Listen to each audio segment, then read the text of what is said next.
အားလုံးပဲမင်္ဂလာပါ Master ဆရာရေဦးမှာအခုတင်းပြီးတော့2026အနေနဲ့အင်းပညာတင်လိုက်တယ်အင်းပညာတင်လိုက်တဲ့အခါမှာစစချင်းဝင်လာတော့မန်ပါ200လောက်ရှိတယ်ပေါ့နော်မန်ပါ200လောက်ကနေပြီးတော့စကားတင်စစ်ချလိုက်တဲ့အခါမှာဒီနေ့ certificate ပေးမယ်နေမှာဆိုလို့ရှိရင်ဘယ်လောက်ပဲရှိလဲဆိုတော့10ယောက်ကျော်ပဲကျန်တော့တယ်ပေါ့တကယ်တမ်းအင်းပညာကလွယ်ကူတဲ့အရာတော့မဟုတ်ဘူး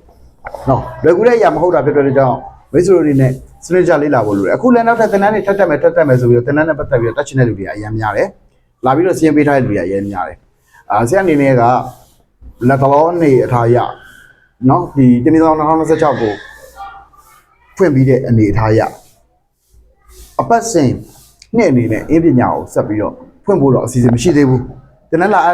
တဲ့လူတွေသင်တန်းတက်ချင်တယ်လို့ထပ်ပြီးတော့အောက်မှာလာပြီးတော့ပြောထားတဲ့လူတွေအများကြီးပါပဲနော်အဲ့တော့ဆရာအနေနဲ့ထပ်ပြီးတော့ဖွင့်ဖို့ကတော့မရှိသေးဘူးသို့တော့ဘာဖွင့်မလဲဆိုတော့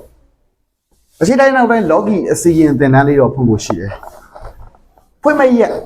အတိအကျကိုပြန်ပြီးတော့နော်ဖွင့်မဲ့ရက်အတိအကျကိုပြန်ပြီးတော့ social media တွေကနေပြီးတော့တစ်စင်ပြဝင်ပညာပေးမှာဖြစ်ပါတယ်အခုဒါတက်ထားတဲ့သူတွေကလည်းနော်ဒီအင်းပညာသင်တန်းမှာတက်ထားတဲ့သူတွေကလည်းဘယ်လောက်ထိအကျိုးရှိတယ်ဘယ်လောက်ထိလက်တွေ့အသုံးချရလဲဘယ်လောက်ထိအသေးစိတ်သင်ကြားပေးရဆိုတော့အလုံးသိကြပြီးသားဖြစ်ပါတယ်နော်အဲ့တော့နောက်ထပ်သင်တန်းတက်ချင်တဲ့သူတွေအနေနဲ့ဆရာ social media ကနေပြီးတော့တရားဝင်ကြေညာတဲ့အချိန်လေးကိုစောင့်ပေးပါလို့အားလုံးကိုမြစ်တာရက်ခံပါတယ်အားလုံးကျေးဇူးတင်ပါတယ်